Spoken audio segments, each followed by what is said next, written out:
संसद टीवी पर बजट पर लगातार पेशकश। मेरे साथ हैं देश के टेक्सटाइल मंत्री गिरिराज सिंह जी। सर, स्वागत है आपका संसद टीवी में। बहुत बहुत। सर, सबसे पहले अगर बजट की बात की जाए और आपके मंत्रालय के नजरिए से मैं कहूं तो कॉटन मिशन एक बहुत बड़ा अनाउंसमेंट है। किस तरह का इम्पैक्ट देखते हैं आप इंडस्ट्री पर और खासकर कॉटन का जो सेक्टर है उस पर? देखिए, दुनिया में कई देश कॉटन का उत्पादन करते हैं, लेकिन अब धीरे धीरे हम भारत लगभग लार्जेस्ट देशों के रूप में उभर रहे हैं और हमारा उत्पादकता प्रति हेक्टर दुनिया से कम है।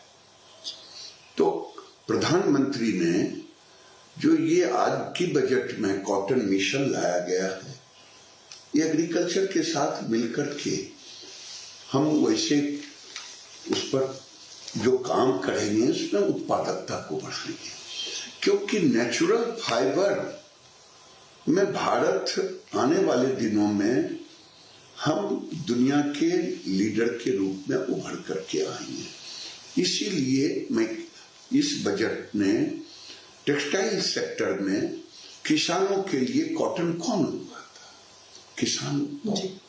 किसान। और फिर ये किसान किसके लिए उत्पादित करते हैं? इंडस्ट्री के लिए। इंडस्ट्री किसके लिए काम करता? मजदूरों के लिए, देश के लिए, एक्सपोर्ट के लिए। अब टेक्सटाइल के सेक्टर में टोटल एक्सपोर्ट पर दिया गया, लेकिन टेक्सटाइल एक मेजर पार्ट है एक्सपोर्ट का।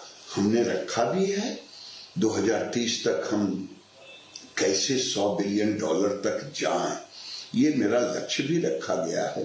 तो मैं समझता हूं कि कॉटन मिशन और एक्सपोर्ट में दी गई छूट हमारे डिपार्टमेंट के लिए एक बहुत बड़ा माइलेज मिलेगा, माइलस्टोन का काम करेगा। और जब हम डिटेल में जाएंगे तो मुझे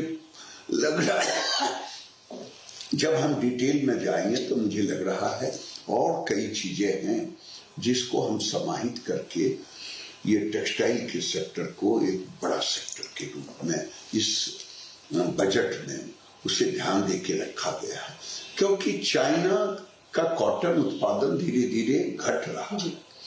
हो सकता है कई कारण हो, मैन पावर हो, लेकिन आने वाले दिन में भारत दुनिया का इस कॉटन मिशन जो बजट में दिया गया है, इसके कारण हम एक लंबी छवि। आप देख रहे हैं संसद टीवी पर